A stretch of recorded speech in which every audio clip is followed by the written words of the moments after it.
آپ نے بچوں سے فرمایا پیاری بیٹیوں، اللہ عز و جل اور اس کے پیارے حبیب صلی اللہ تعالی علیہ وآلہ وسلم کی رضا پر اپنی خواہشات کو قربان کرو۔ میرے آقا پیارے باپا شیخ طریقت امیر اہل سنت اس حکایت کو نقل کرنے کے بعد لکھتے ہیں، میٹھے میٹھے اسلامی بھائیوں، دیکھا آپ نے کہ عید یہ اجلے کپڑے پہننے کا ہی نام نہیں، اس کے بغیر بھی عید منائی جا سکتی۔ اللہ اکبر عز و جل۔ امیر المومنین حضرت سیدنا عمر بن عبد العزیز علیہ رحمت اللہ العزیز کس قدر غریب و مسکین خلیفہ تھے۔ اتنی بڑی سلطنت کے حاکم ہونے کے باوجود آپ نے کوئی رقم جمع نہ کی۔ آپ کے خازن بھی کس قدر دیانت دار تھے اور انہوں نے کیسے خوبصورت انداز میں پیشگی تنخواہ دینے سے انکار کر دیا۔ اس حکایت سے ہم سب کو بھی عبرت حاصل کرنی چاہیے اور پیشگی تنخواہ یا اجرت لینے سے پہلے خوب اچھی طرح غور کر لینا چاہیے کہ ہم جتنی مدت کی پیشگی تنخواہ لے رہے ہیں آیا اتنی مدت تک زندہ بھی رہیں گے یا نہیں، اور اگر زندہ رہ بھی گئے تو کام کاج کے قابل بھی رہیں گے یا نہیں۔ ظاہر ہے انسان حادثہ یا بیماری کے سبب ناکارہ بھی ہو سکتا ہے۔ تو میرے میٹھے اور پیارے اسلامی بھائیوں اور مدنی چینل کے ناظرین، اس حکایت میں ہمیں جہاں امیر المومنین عمر بن عبد العزیز رضی اللہ تعالی عنہ کا ایک انداز، سادگی، قناعت، اور سب سے بڑھ کر یہ کہ اپنے گھر والوں یا بچوں کے معاملات میں جس کو ایموشنلی بلیک میلنگ بھی کہیں نا، کہ عموماً گھر والے ایموشنل بلیک میل کرتے ہیں، یہاں یہ مراد نہیں ہے، جو یہ تو بچیوں کی ایک مدنی ضد ہے کہ بچے کرتے ہیں، لیکن ان سے ہٹ کر اگر ہماری بات کریں کہ یہ تو حقیقی شہزادے اور ان کی حقیقی شہزادیاں تھیں، تو یہاں کا معاملہ ہی جدا ہے۔ لیکن ہمارے جیسا شخص فی زمانہ اور جس طرح کا ہمارا گھر بار کا ماحول ہے، بیوی بچے ایموشنلی بلیک میل کرتے ہیں، شادی ہے کہ ہم یہ کپڑے پہنیں گے۔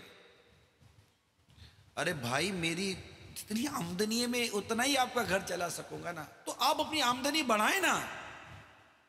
آپ اس کو نہیں دیکھتے اس کی آمدنی کتنی، اس کی بیوی کو کبھی دیکھا، یہ کہیں گے اس کی بیوی کو بھی دیکھا۔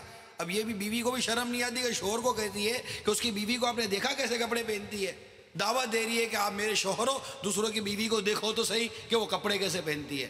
یہ جملہ عموماً عورتوں کی زبان سے نکل جاتا ہوگا، توجہ نہیں ہوتی ہوگی کہ میں کس چیز کی دعوت دیتی ہوں۔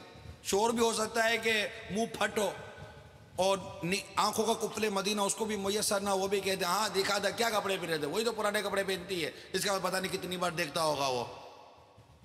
اس کی بیٹی کو دیکھا تھا آپ نے، یوں کر کے یہ ساری باتیں کیا گھر میں نہیں ہوتی؟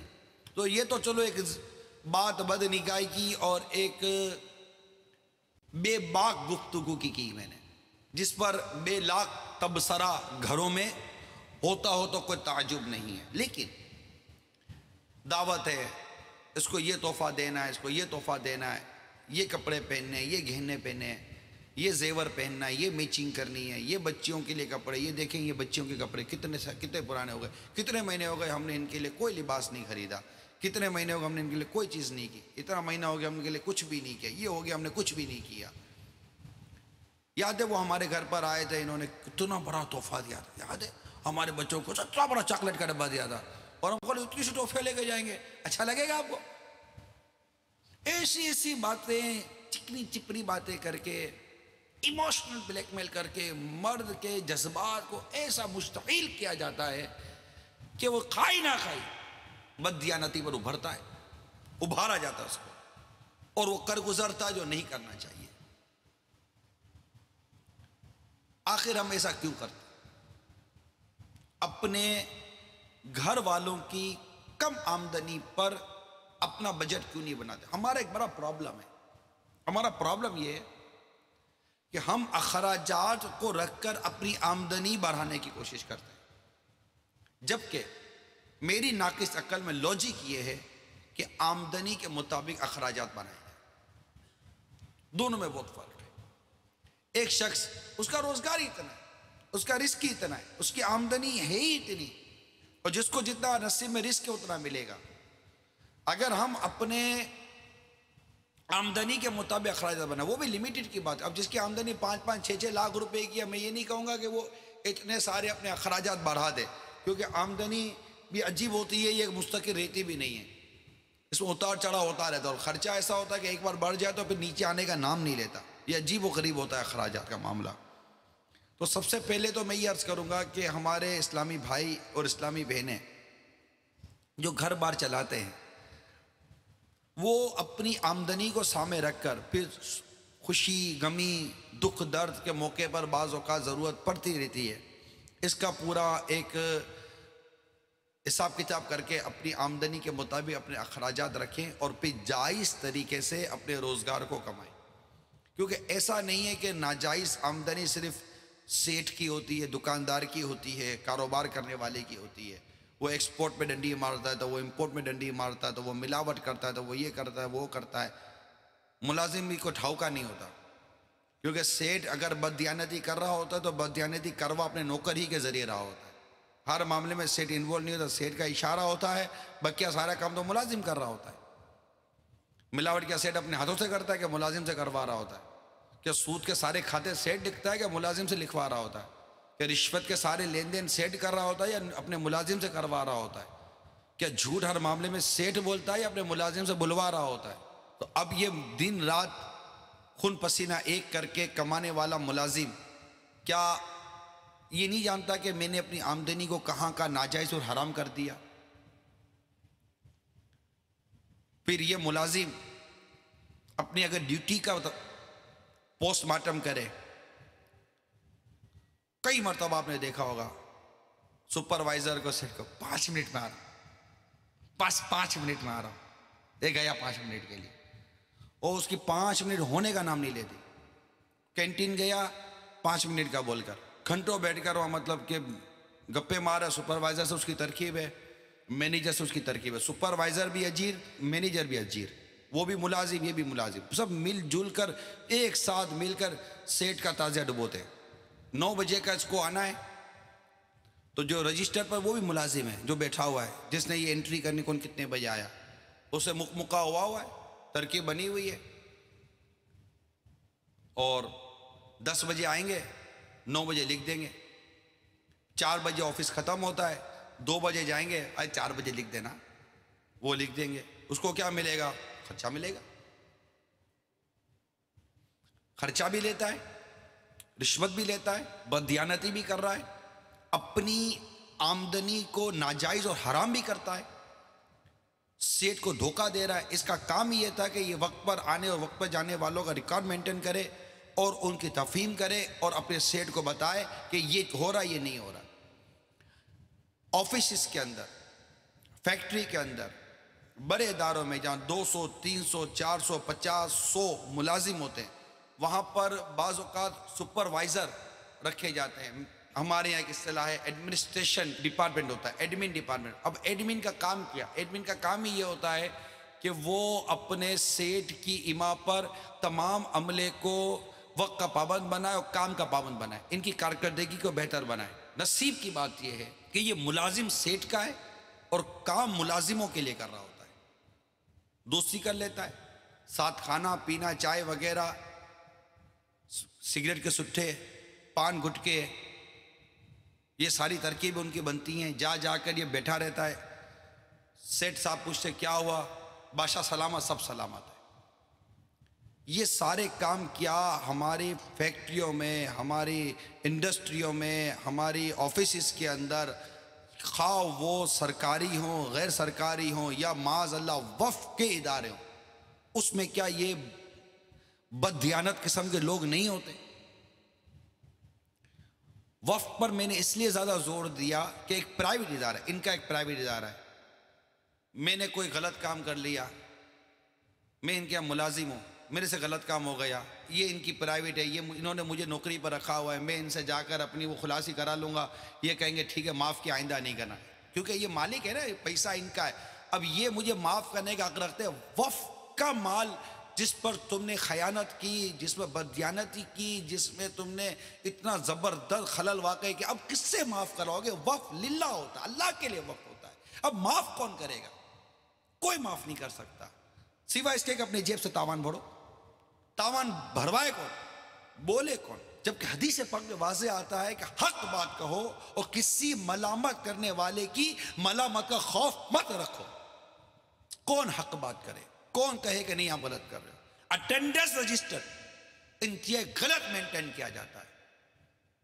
کارکردگی رجسٹر انتہائی غلط مینٹین کیا جاتا ہے. پرچیزر جھوٹ بولتا ہے، بےمانی کر کے جھوٹی رسیدیں بنا کر سیٹ کو دھوکہ دیتا ہے. سیلز مین بےمانی کر کے جھوٹی رسیدیں بنا کر سیٹ کو دھوکہ دے رہا ہوتا ہے. اس کا ساتھ وہ دے رہا ہوتا ہے جس دکاندار سے اسے پرچیزنگ کی ہے. وہ بھی پوچھتا ہے کتنے کی رسید بناؤ، پوچھتا ہی نہیں پوچھتا. ارے خدا کے بندے، تو یہ اللہ کا خوف نہیں ہے؟ تو اس کو پوچھتا ہے کتنے کی رسید بناؤ. پیٹرول پمپ پہ کھڑا پیٹرول بھرنے والا، کتنے کی رسید بناؤ، کتنا بھرو. پیٹرول پمپ پہ جاؤ تو بددیانتی، آفیسز میں جاؤ تو بددیانتی، بددیانتی بددیانتی بددیانتی. کچھ سمجھ میں نہیں آ رہا کہ آخر کیا ہوگا. وجہ آمدنی بڑھانی ہے، کم آمدنی میں گزارا نہیں ہوتا. قناعت جانتے نہیں. زہد کا پتہ نہیں. ورع یہ نام ہی پہلی بار سنا ہے. بات کیا کیجئے سمجھ نہیں آ رہی. ایک جنرل میں نے جائزہ آپ کے سامنے رکھا ہوا ہے. اب کیا اس میں وہ اسلامی بہنیں جو نوکریاں کرتی ہیں، جاب کرتی ہیں، کیا وہ جاب کو بہت بڑی کمپنی میں کرتی ہوں؟ یہ جائز ناجائز کی بیس میں بھی نہیں جا رہا کہ عورتوں کی نوکری کرنے کی جائز صورت کیا ہے، ناجائز صورت کیا ہے، تو بات کی بات ہے. لیکن میں تو صرف ایک نفس جاب پر بات کر رہا ہوں.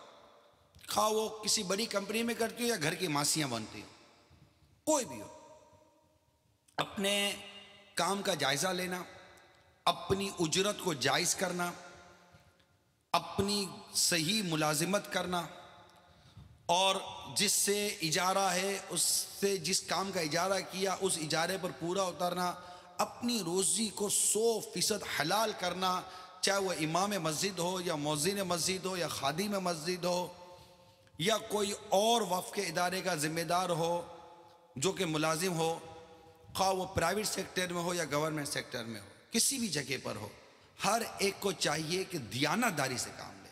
یعنی حرام کھانے کی عادت کیوں پڑ گئی ہم کو؟ آخر کیا ایسی ہمیں مطلب کہ بیماری لگ گئی ہے کہ جب تک کہ منہ میں حرام نہیں جاتا ایسا لگتا ہے کہ جیسے کہ ہمیں کوئی لذت نصیب نہیں ہوئی. ایسی کیا نفس کی شرارت کہ ہم دھوکے میں آ چکے ہیں. پری پلان نکلتا ہے صبح کے ایک نوکر، ایک ملازم کہ آج مجھے اتنی روپے کی رشوت کا کام کرنا ہی کرنا ہے. رشوت کی پلاننگ ہے، انٹرسٹ سود کی پلاننگ ہے. اور بعض تو ایسے ملازم ہیں اور ایسے اداروں میں کام کرتے ہیں کہ اگرچہ یہ لاکھ اپنے آپ کو دھوکہ دیں، قوم کو دھوکہ دیں، مولانا کو دھوکہ دیں کہ جناب بتائیے کہ یہ جائز ہے یا ناجائز، اس کو پتہ ہوتا ہے کہ میں جو کام کرتا ہوں یہ جھوٹ ہے، فریب ہے، بددیانتی ہے، سود ہے، رشوت ہے، جانتا ہے. اس کے باوجود بھی اس ادارے میں یہ پڑا ہوا کام کرے گا، نوکری کرے گا. اس کے الٹی سیدھی ناجائز بروکری اور دلالیوں میں ہاتھ ڈالے گا، اپنی آمدنی کو ناجائز کرے گا، جانتا ہے پھر بھی چھوڑنے کا نام نہیں لیتا. نہ جانے کیا ایسی عادتیں خراب ہو گئی ہیں. لاکھ سمجھا، شرم نبی، خوف خدا، یہ بھی نہیں وہ بھی نہیں. اچھا بیوی بچوں کو بھی عقل نہیں ہے کہ گھر کے بڑوں کو سمجھا تو صحیح کہ آپ کس کام میں پڑ گئے، ہمیں حرام کیوں کھلا رہے ہو، ہمیں ناجائز کیوں کھلا رہے ہو. نہیں، ماں باپ تک نہیں پوچھتے کہ بیٹا 4 دن پہلے تو بے روزگار تھا، اب یہ ہزاروں کی نوٹیں تیرے ہاتھ میں کہاں سے آ گئی. نہیں پوچھتے. کون نہیں جانتا جھوٹ غلط ہے؟ کون نہیں جانتا کہ رشوت غلط ہے؟ کون نہیں جانتا کہ سود غلط ہے؟ کون نہیں جانتا کہ یہ بددیانتی کر رہا ہوں، میں ڈنڈی مار رہا ہوں، ڈنڈی اوپر ریکھ کر غلط بل بنا رہا ہوں؟ کون نہیں جانتا؟ سچ بتائی، کون نہیں جانتا؟ میں اپنے سیٹ کو دھوکہ دے رہا ہوں، کون نہیں جانتا میں سیٹ کو دھوکہ دے رہا ہوں؟ سیٹ تمہیں سچ سمجھ رہا ہے. تم جو جانتے ہو نا کہ تم 1 نمبر کے جھوٹے ہو، جھوٹے. بعد ہوگا سیٹ کو پتا ہوتا کہ جھوٹ بول رہا ہوتا. سیٹ کو بولو سیٹ جھوٹ بول رہا ہے، بولا میں کیا کہہ رہے یار، کما کر تو دے رہا ہے نا، 2 پیسے خود بھی کما رہا ہے. یہ بہت عجیب حال ہے، بہت عجیب حال. بس پیسہ چاہیے، بس پیسہ چاہیے. جیب میں نوٹ ہے چہرے پر مسکراہٹ ہے، جیب میں نوٹ نہیں، نہ خوشی ہے، نہ کوئی امن ہے، نہ پیار ہے، نہ محبت ہے۔ ہماری مسکراہٹیں نوٹوں کی محتاج ہو گئی، ہمارا سکون نوٹوں کے محتاج ہو گئے، ہمارا سکھ چین نوٹوں کا محتاج ہو گیا۔ نوٹ چاہیے، نوٹ، جیب میں نوٹ ہو تو بس موج لگی ہوئی ہے، جیب میں نوٹ نہیں ٹینشن ہو جاتی۔ ہم سب کی یہ حالت ہے، کیا میں، کیا آپ، ہم سب کو غور کرنا چاہیے۔ اللہ تعالیٰ کے نیک بندے اللہ کے حضور گر گرا کر دعا کرتے اور بارگاہ رسالت میں استغاثے کرتے۔ اعلیٰ حضرت لکھتے ہیں فکر معاش بد بلا حول معاش جاں غزا، لاکھوں بلا میں پھنسنے کو روح بدن میں آئی کی۔ ایک جگہ لکھتے ہیں کانٹا میرے جگر سے غم روزگار، کانٹا میرے جگر سے غم روزگار کا یوں کھینچ لیجئے کہ جگر کو خبر نہ ہو۔ میں یہ نہیں کہتا کہ روزگار نہیں کمانا، بالکل کمانا ہے، ایک رزق حلال کمانا ہے، اور اپنے گھر والوں کا، بیوی بچوں کا پیٹ پالنا ہے، اور یہ کئی صورتوں میں واجب کی صورت اختیار کر جاتا ہے۔ نہ نفقہ ہے، خود کو، اپنے گھر والوں کو، ماں باپ کو محتاجی سے بچانا ہے، مفلسی سے بچانا ہے، ان کو کھانے کے لیے روٹی دینی ہے، پہننے کے لیے کپڑا دینا ہے، سر چھپانے کے لیے چھت دینی ہے، سب سمجھتا ہوں۔ لیکن ان تمام چیزوں کے لیے آخر ہمیں حرام منہ لگانے کا کس نے کہہ دیا؟ جھوٹ، فریب اور دھوکے کو منہ لگانے کس نے کہہ دیا؟ کل بروز قیامت اللہ کے حضور حاضر ہوئے، ہم کیا جواب دیں گے ایک ایک پائی کا؟ کبھی سوچا ہے ہم نے؟ کیا یہیں رہنا ہے، مرنا نہیں ہے؟ یہ روز کے کتنے ہی ملازم موت کے گھاٹ نہیں اتر رہے، نہیں مر رہے؟ اب چاہے وہ ملازم لاکھوں روپے کی ملازمت پر ہو یا 1000 روپے کی ملازمت، میں تو سب کو کہہ رہا ہوں، چاہے وہ جنرل مینیجر ہے، چاہے وہ مینیجر ہے، کب ایگزیکٹو ڈائریکٹر بنا ہوا ہے جاب کے نام پر، کوئی ایگزیکٹو آفیسر بنا ہوا ہے، کوئی سینئر بنا ہوا ہے، کوئی جونیئر بنا ہوا ہے، کوئی سیلزمین بنا ہوا ہے، کوئی کیا بنا ہے، کوئی کیا بنا، پریزنٹیشن دینے کے لیے کئی اجیر آتے بیٹھتے ہیں، جو کوالٹی نہیں ہوتی پروڈکٹ کے اندر آخر بیچنی ہے، ان کا پتہ ہے کہ اس میں یہ کوالٹی نہیں ہے، لیکن اپنی چب زبانی اور اپنی ان صلاحیتوں سے کہ وہ لوگوں کو گرویدہ کر لیتے ہیں، ایسی پریزنٹیشن دور، آج کل تو ملٹی میڈیا کا دور ہے، کمپیوٹر لے کر آئیں گے، لیپ ٹاپ رکھیں گے، اور جناب وہ آدھی انگلش بولیں گے، آدھی اردو، پتہ ہے کہ اردو جانتا ہے، اس کے بعد بھی سے انگلش میں بولا رہے، نہیں انگلش سمجھ میں آتی اس کے بھائی اردو بولو نا یار، ایک تاثر بن جاتا ہے نا، پڑھا لکھا ہو، اپڈیٹ ہو، داڑھی مونڈ کر، اتنے اپ ٹو ڈیٹ کپڑے پہن کر، یہ جو میڈیکل کے جو کام کر رہے ہوتے ہیں، یہ دیکھو ٹائیاں پہن کر، کوٹ پہن کر، پتہ نہیں کیسے کیسے عجیب و غریب بن کر یہ جا رہے ہوتے ہیں، اور وہ فضائل بیان کر رہے ہوتے ہیں اپنی پروڈکٹ کے کہ جو ان میں نہیں ہوتے، جو ہوتے ہیں ان کا کوئی انکار نہیں کر رہا، نہیں ہوتے، چیز بیچے، پیسے کھڑے کر، حالانکہ ان کی دونوں چیزیں، ان کی سیلری بھی ہوتی ہے اور ان کی کمیشن بھی ہوتی ہے، اور پھر اس میں بھی ڈنڈیا، کمپنی کو دھوکے، ڈائریکٹر کو دھوکے کہ اپنی جو جاب ٹائمنگ ہے اس کے کہاں کا عجیب و غریب قسم کی حرکتیں کرتے پھرتے ہوتے ہیں۔ آپ بھی جس دنیا میں رہتے ہو میں بھی اس دنیا میں رہتا ہوں، آپ جس معاشرے میں رہتے ہو میں بھی اس معاشرے میں رہتا ہوں، اگر آپ سے لوگ ملتے ہیں تو ہم سے بھی لوگ ملتے ہیں، آپ نے کوئی 4 پریزنٹیشن دیکھی ہوگی تو ہم نے کوئی 1 آدھ پریزنٹیشن دیکھی ہوگی، بھائی بیوقوف بننے کے لیے ہم بھی تو لائن میں لگے ہوں گے، نہیں لگے ہوں گے، بنے نہیں بنے بات کی بات ہے، سمجھ میں آیا نہیں آیا یہ بات کی بات ہے،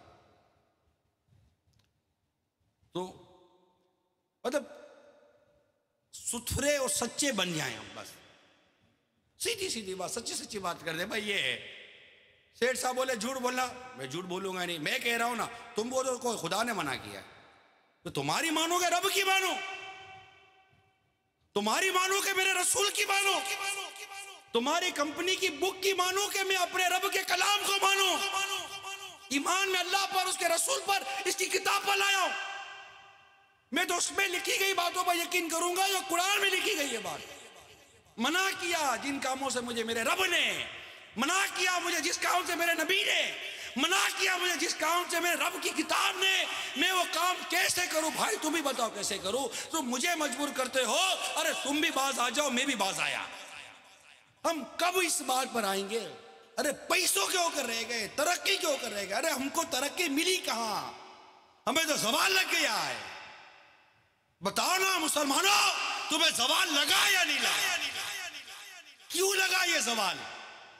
کیوں لگا؟ تمہاری تعداد پہلے سے بڑھ رہی ہے مگر تمہارا زوال بھی کیوں بڑھ رہا ہے؟ ذرا سوچا کبھی؟ درس قرآن اگر ہم نے نہ بلایا ہوتا، یہ زمانہ نہ زمانے نے دکھایا ہوتا۔ ارے انگلش کی 4 کتابیں پڑھ کر ہم سمجھ ترقی کریں گے؟ مغربی تہذیب کو اختیار کر ہم سمجھ ترقی کریں گے؟ نہیں، نیور، پاسبل نہیں ہے، نہیں ہے پاسبل۔ ارے ترقی کرنی ہے تو قرآن کی رسی کو مضبوطی سے تھامے رہو، اللہ اور اس کے رسول کی اطاعت کی رسی کو مضبوطی سے تھامو،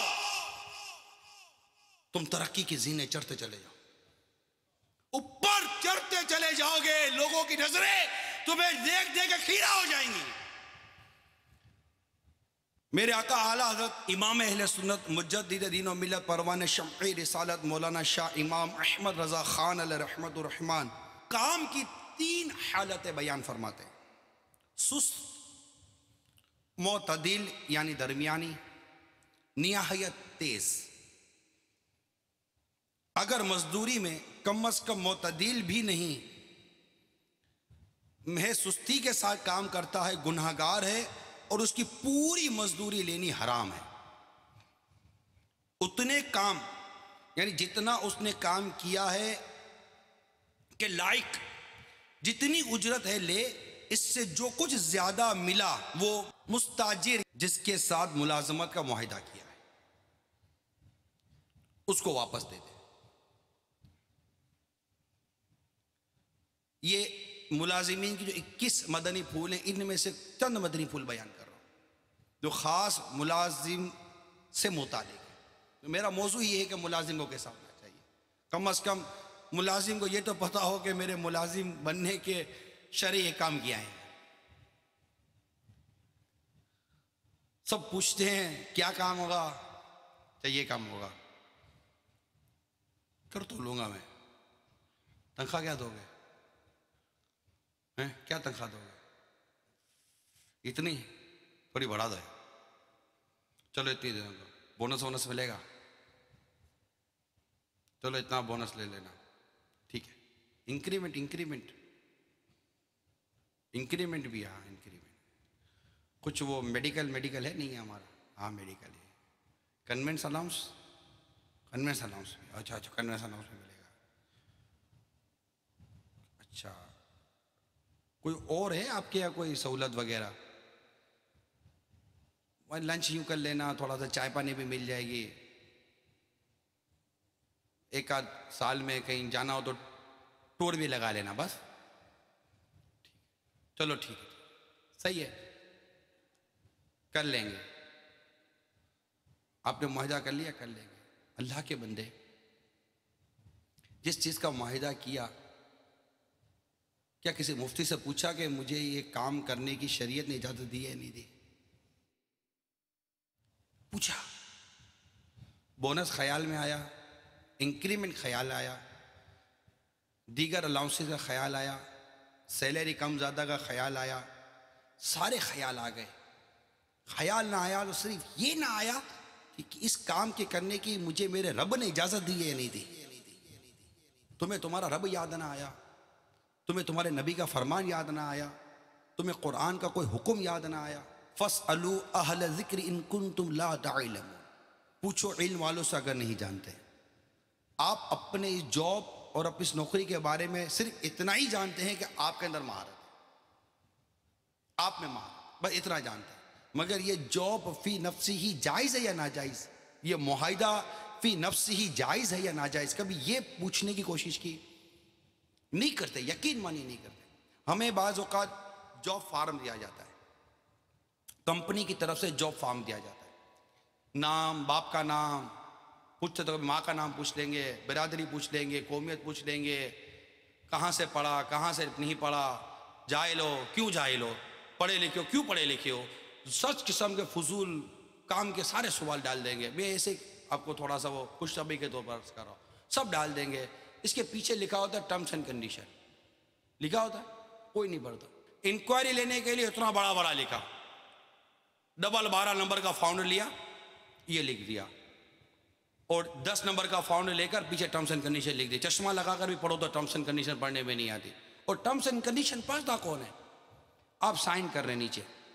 ارے پڑھو تو صحیح کہ جائز پر سائن کیے کہ ناجائز پر سائن کیے. آپ بولو کہ پڑھ تو لیا. اب پڑھ لیا, آپ کو آتا ہے کہ یہ جائز تھا کہ ناجائز تھا؟ بولو کہ نہیں آتا. کیوں نہیں آتا یار؟ کیوں نہیں آتا؟ سوال ہے کیوں نہیں آتا آپ کو بھائی؟ آپ کو فارم پڑھنے آ گئے نا, یہ انگلش میں لکھا ہوا تھا ABCD سب پڑھنے آ گئے آپ کو, یہ کیوں نہیں آیا؟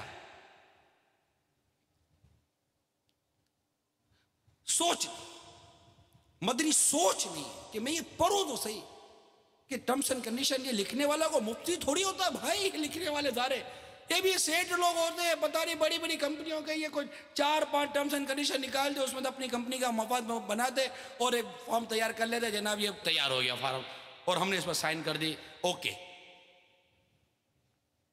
شریعت اوکے کر رہی ہے نہیں کر رہی؟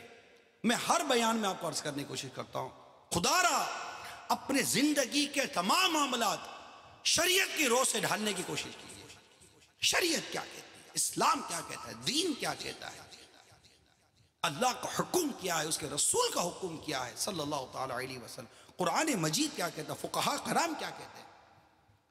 کچھ تو اس معاملے میں برائے کرم غور کیجیے اور اپنی زندگی کے معاملات کو جائز حلال, اپنی آمدنی کو حلال کیجیے.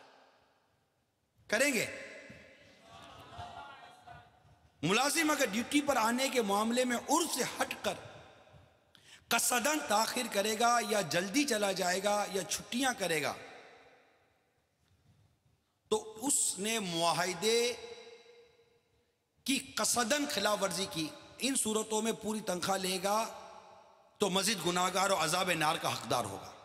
ملازم کو چاہیے کہ دوران ڈیوٹی چاق و چوبند رہے, سستی پیدا کرنے والے اسباب سے بچے, مثلا رات دیر سے سونے کے سبب بلکہ نفلی روزے رکھنے کے باعث اگر کام میں کوتاہی ہو جاتی ہے تو ان افعال سے باز رہے کہ قصداً کام میں سستی کرنے والا اگرچہ کٹوتی کروا دے مگر اب بھی ایک طرح سے گناہگار ہے, کیونکہ اس نے کام کرنے کا معاہدہ کیا ہوا ہے اور اس معاہدے کی روح سے کم از کم معتدل یعنی درمیانہ انداز میں اس کو کام کرنا ضروری ہے. ظاہر ملازم کی بیجا سستیوں اور چھٹیوں سے سیٹ کے کام کا نقصان ہوتا ہے. بہرحال کوئی پوچھنے والا ہو یا نہ ہو, سستی کے باعث کام میں جتنی کمی ہوئی اللہ سے ڈرتے ہوئے تنخواہ میں اتنی کٹوتی کروائے, توبہ بھی کرے اور جس سے اجارہ کیا ہے اس سے معافی بھی مانگے. ہاں اگر نجی ادارہ ہے اور سیٹ کٹوتی کی رقم بھی معاف کر دے تو انشاءاللہ عز و جل خلاصی ہو جائے گی. ہر ملازم اپنے روزانہ کے کام کا احتساب کرے. آج ڈیوٹی کے اوقات میں غیر ضروری باتوں یا بیجا کاموں وغیرہ میں کتنا وقت خرچ ہوا, آنے میں کتنی تاخیر ہوئی وغیرہ. نیز غیر واجبی چھٹیوں کا شمار کر کے خود ہی حساب لگا کر ہر ماہ تنخواہ میں کٹوتی کروا لے. مراقب یعنی سپروائزر, جس کا کچھ دیر پہلے میں نے تذکرہ بھی کیا, یا مقررہ ذمہ دار تمام مزدوروں کی حسب استطاعت نگرانی کرے. وقت اور کام میں کوتاہی اور سستیاں کرنے والوں کی مکمل کارکردگی رپورٹ کمپنی یا ادارے کے متعلقہ افسر تک پہنچائے. سپروائزر اگر جان بوجھ کر پردہ ڈالے گا تو خائن و گناہگار اور عذاب نار کا حقدار ہوگا. میرا اپنا ناقص ذہن ہے, میرا اپنا ناقص ذہن ہے. یہ طبقہ ٹھیک ہو جائے نا. ایک سیٹ سب کو نہیں جلا سکتا. سیٹ یقین مانو جو سپروائزر طبقہ ہے نا, میں اس سے ڈائریکٹ, جو ایڈمین ہے, ناظم جو ہوتا ہے, یہ صحیح ہو جائے نا, مدینہ مدینہ ہو جائے گا. کیونکہ مالک یا سیٹ اس نے اس پر بھروسہ کیا, خار اس پر بھروسہ کیا. اب اس آدمیوں کے اخلاق, اس کے کردار, کام کی رفتار, آنے جانے کے اوقات, صاف صفائی, بہت ساری چیزیں ان کے ہاتھ میں ہوتی ہیں. مگر یہ اتنی بعض اوقات لاپرواہی کرتا ہے, سیٹ ہو جاتا ہے نا, یہ سیٹ کا سیٹ بن جاتا ہے. اچھا سیٹ صاحب کو بھی ذرا سمجھاؤ کہ ذرا آپ بھی آنے جانے کے اوقات میں تبدیلی لاؤ. سیٹ بھی سیٹ ہوتا ہے نا, وہ بھی فکس ٹائم پر آتا ہے، فکس ٹائم پر جاتا ہے. سیٹ کو سپروائزر کو پتا ہے کہ یہ آنا ہے. وہ نہیں بات ہوگا بڑے افسر آتے ہیں تو آپ نے دیکھا ہوگا کہ وہ روڈ کے کونوں کے اوپر وہ پاؤڈر چھڑک دیا جاتا ہے، صاف صفائی ہوگا، پتا ہے کہ صاحب نے ابھی نکلنا ہے یہاں سے. اچانک دورہ کرے نا، جیسے فاروق اعظم کیا کرتے تھے رضی اللہ تعالیٰ عنہ، دورہ کرے پھر دیکھے کہ کیا نظر آتا ہے اس کو. تو یہ کرے نا. تو سیٹ کو چاہیے کہ مثال کے طور پر بدھ کو اس نے جانا ہوتا ہے، منگل کو چلا جائے. کہیں جمعرات جانا ہوتا ہے تو جمعہ چلا جائے. 5 بجے جانا ہوتا ہے تو 3 بجے چلا جائے. کرے نا. سیٹ بھی تو سیٹ ہو گیا ہے، اس کو بھی تو پرواہ نہیں ہے کہ کما رہا ہوں نا میں بھی. ایسا نہیں کرے. اگر آپ کے کاروبار میں اتنی بددیانتی ہوگی تو برکت چلی جائے گی. یہ خالی کمانے پر ہی دھیان مت دو یار، نیکی کی دعوت بھی تو دو نا. کیوں بددیانت پال کے رکھے ہوئے ہم لوگوں نے؟ ہم بھی کمپرومائز کر کے بیٹھ گئے. ایسا لگا آوے کا آوا بھی کھڑا ہوا ہے، سیٹ بھی عادی ہو گیا بددیانتی کا. پتہ نہیں کیا ہو گیا. تنخواہ نہیں دینی، پتہ ہے کہ ڈنڈی مار رہا ہوتا ہے. کام کما رہا ہے نا، میرے سے تھوڑی کما رہا ہے، دکاندار سے کما رہا ہے نا. مجھے تو سستا لا کر دے رہا ہے نا.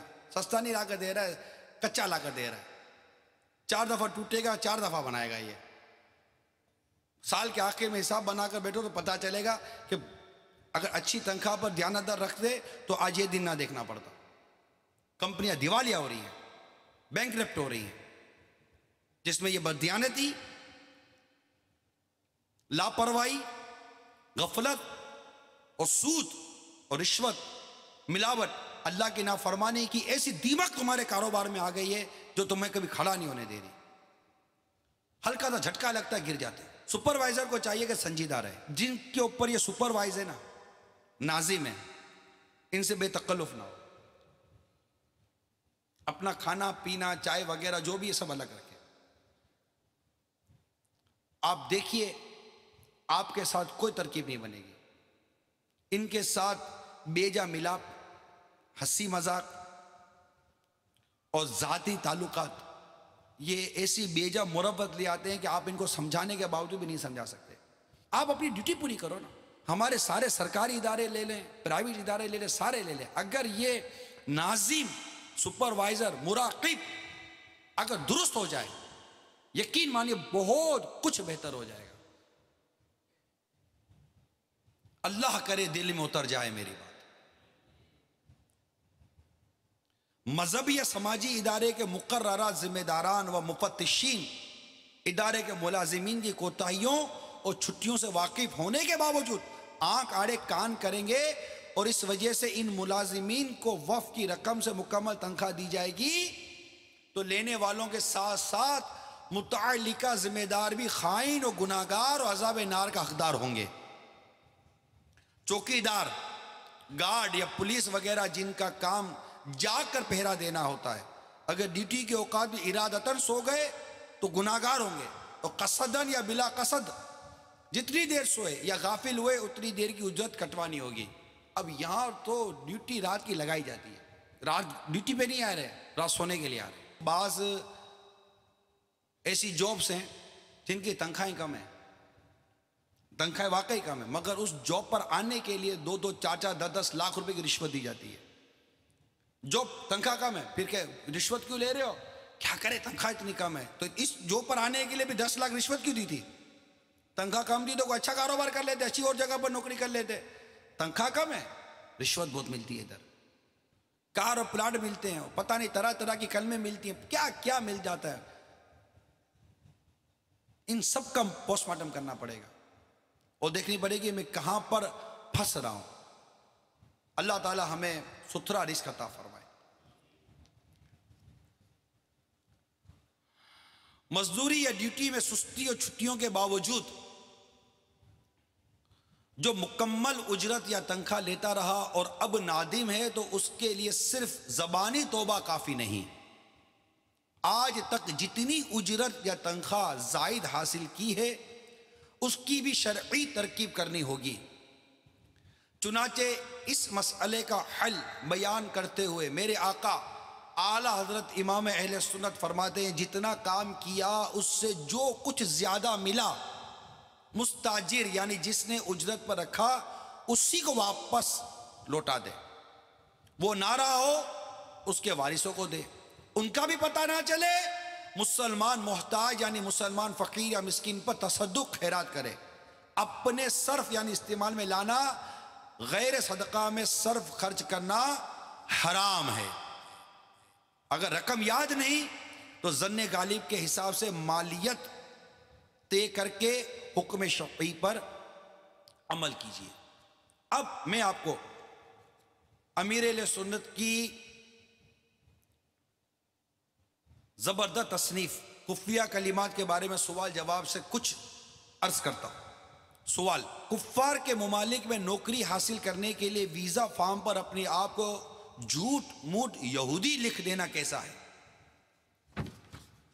ایک غیر مسلم لکھ دیتے ہیں خود کو فارم میں کیونکہ اس سے ویزا مل جاتا ہے۔ جواب: کفر ہے۔ بعض لوگ جو ازالہ قرض و تنگدستی یا دولت کی زیادتی کے لیے کفار کے یا نوکری کی خاطر یا ویزا فارم پر یا کسی طرح کی رقم وغیرہ کی بچت کے لیے درخواست پر خود کو عیسائی، کرسچن، یہودی، قادیانی یا کسی بھی کافر و مرتد گروہ کا فرد لکھتے ہیں، لکھواتے ہی ان پر حکم کفر ہے۔ ایک اور سوال: اگر نوکری ہو اور دین کے خلاف لکھی ہوئی باتوں والی کتاب یا مضمون کی مروت میں کمپوزنگ کرنی پڑ جائے تو؟ جواب: چاہے نوکری چھوڑنی پڑ جائے مگر ایسی کمپوزنگ جائز نہیں ہو سکتی۔ میرے آقا اعلیٰ حضرت امام اہل سنت فرماتے ہیں قلم بھی زبان کا ہی حکم رکھتی ہے،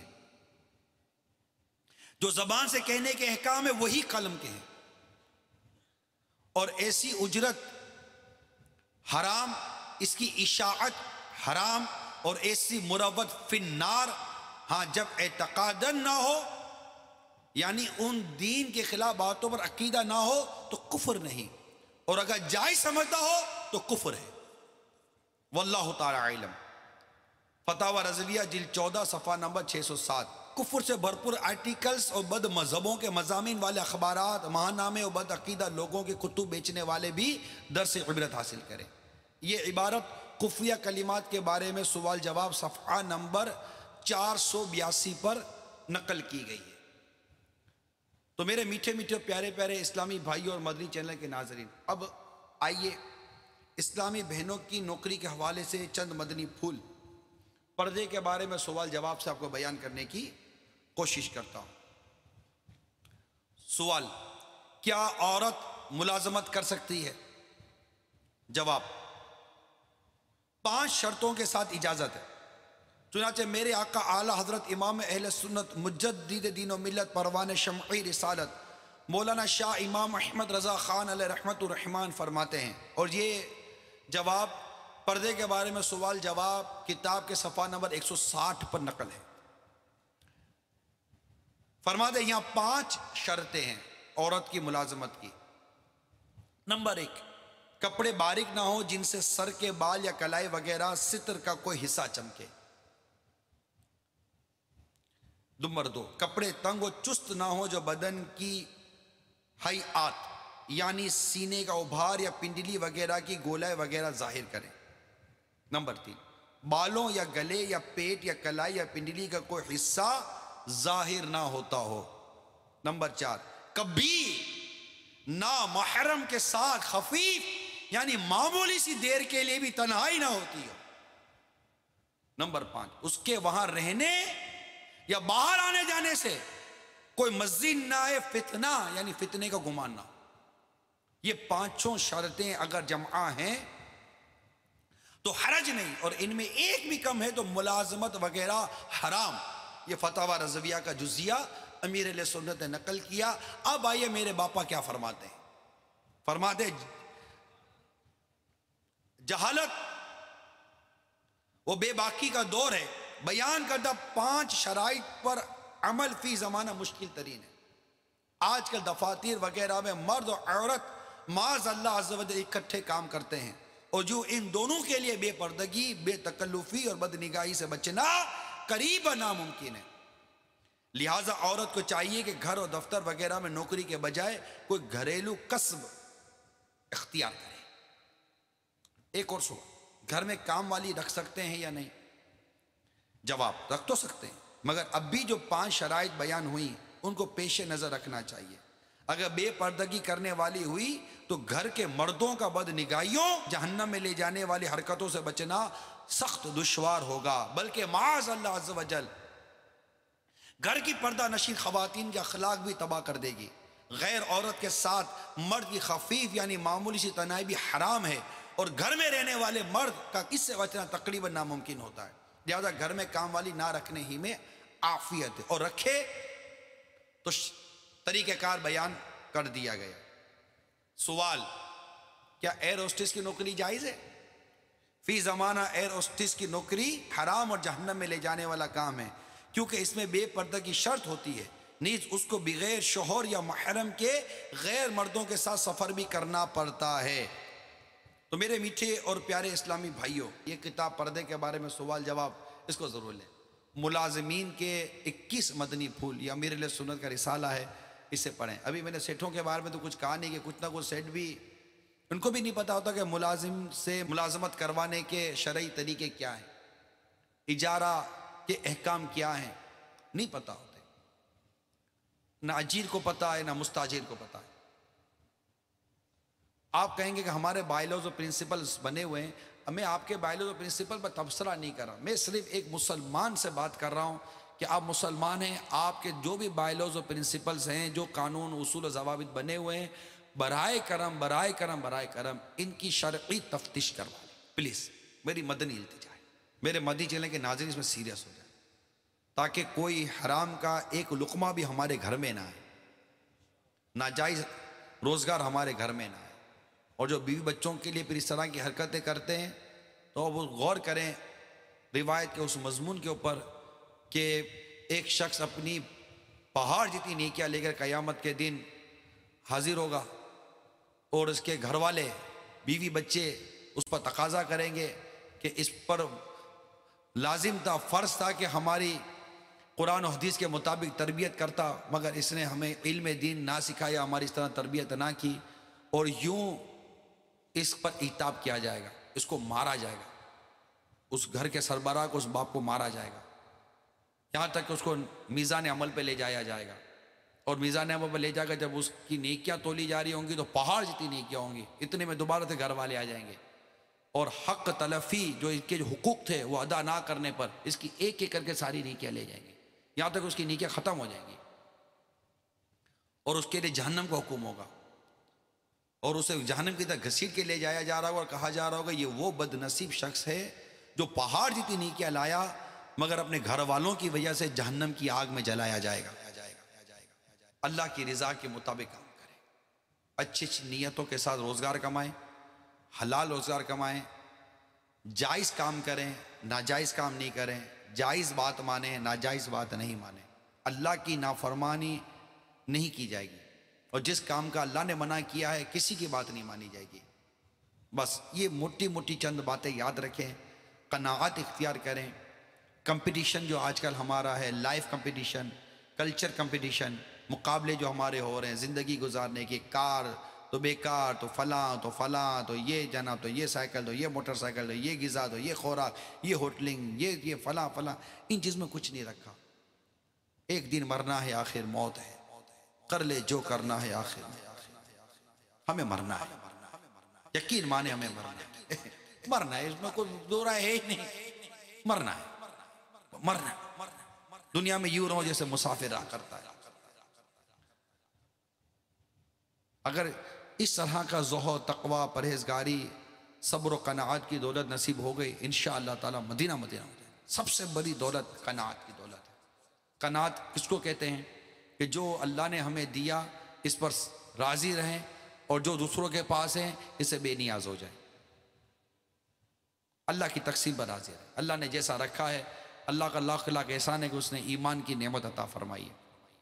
اور ویسے بھی حرام روزی اور اس طرح کی روزیاں جب گھر میں آتی ہے نا، یہ دیکھی بھالی بات عرض کر رہا ہوں، نا اتفاقی گھریلو جھگڑے یہ لاتی ہے۔ یہ جو میاں بیویوں کے جو جھگڑے نا، یا ماں باپ کو شکایت ہے کہ اولاد فرما بردار نہیں ہے، ان تمام کو میں مدنی مشورہ دوں گا کہ ایک مرتبہ اپنے روزگار کا جائزہ لیں، اور اپنے گھر کے ماحول کا جائزہ لے لیں کہ اگر آپ کے گھر میں اللہ کی نافرمانیاں ہیں، آپ کا روزگار اللہ کی نافرمانی پر ہے، تو اب آپ بتائیے کہ اتفاق کہاں سے آئے گا، محبت کہاں سے آئے گی، سکون کہاں سے ملے گا؟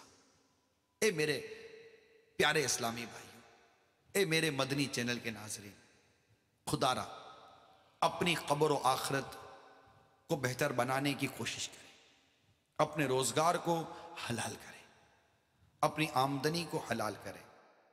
اگر جو بے پردگی اور عورت کی نوکری کے ناجائز صورتیں جو میں نے بیان کی اس پر غور کریں، باپ غور کرے، بیٹا غور کرے،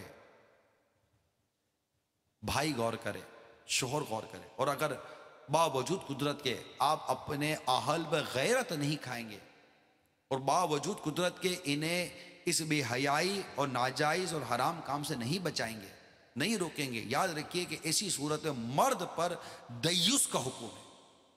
حدیث میں دیوس کا لفظ آیا اور دیوس پر جنت حرام ہے، کہ جو غیرت نہیں کھاتا اپنے اہل پر روکنے کی قدرت پر طاقت پر کوشش کرے، سمجھائیں، کتاب پڑھائیں، مدنی چینل کو غنیمت اور نعمت جانیں اور گھر گھر اس کو عام کریں، دعوت اسلامی کو نعمت و غنیمت جانیں، مدنی قافلوں میں سفر کریں، مقتوۃ المدینہ کی کتابیں پڑھیں، انشاءاللہ تعالیٰ بہت فائدہ ہوگا، آپ کو بہت فائدہ ہوگا، زندگی کا لطف آ جائے گا آپ کو زندگی کا لطف چاہیے، زندگی کا مزہ چاہیے، یقین مانیے، میرے کہنے سے شاید آپ پتہ نہیں کتنا مانیں گے نہیں مانیں گے، مگر ایک بار اپنی اس کھوکھلی زندگی سے باہر آ کر حقیقت پر مبنی دعوت اسلامی کی زندگی گزار کر تو دیکھو، زندگی کا لطف نہ آئے تو کہنا، زندگی کا مزہ نہ آئے تو کہنا۔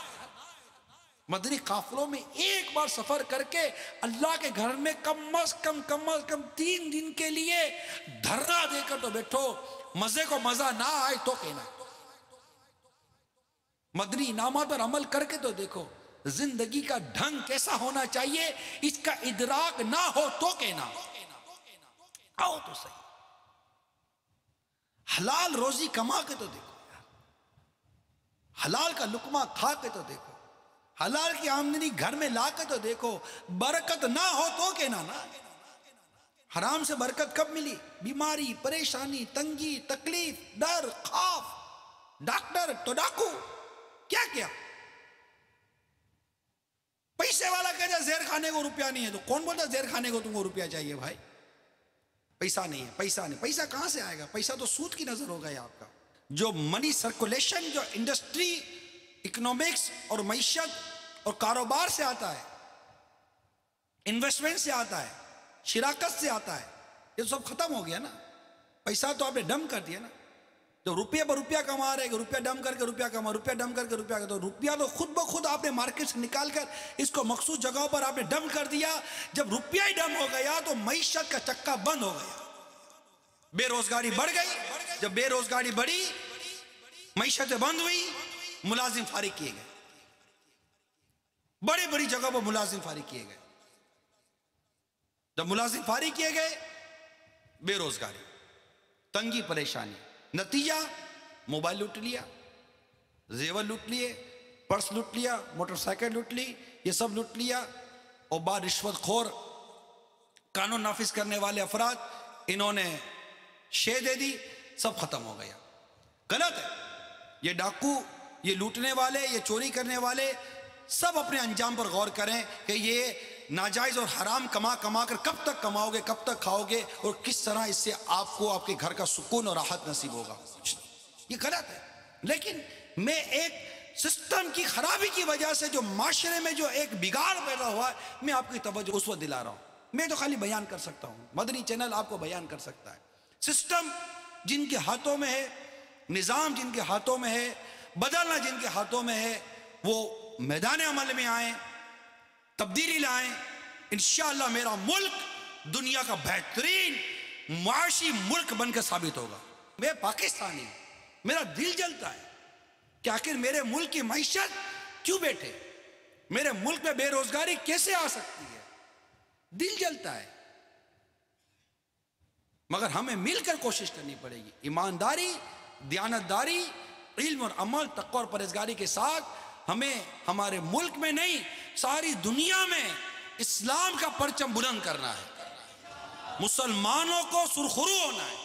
مسلمان کہیں دنیا میں جاب کرے، یہ آنیسٹی کی علامت ہونا چاہیے۔ مسلمان دنیا میں کہیں بھی اگر مسلمان کہیں جاب کے لیے اپلائی کرے، اگر جو مہنگی سیلری مانگ رہا ہے لیکن آنر دیکھے کہ ہی از اے مسلم، اور اس کی زبان سے نکلے کہ مسلمان ہمیشہ ایماندار ہوتا ہے، میں جاب اسی کو دوں گا۔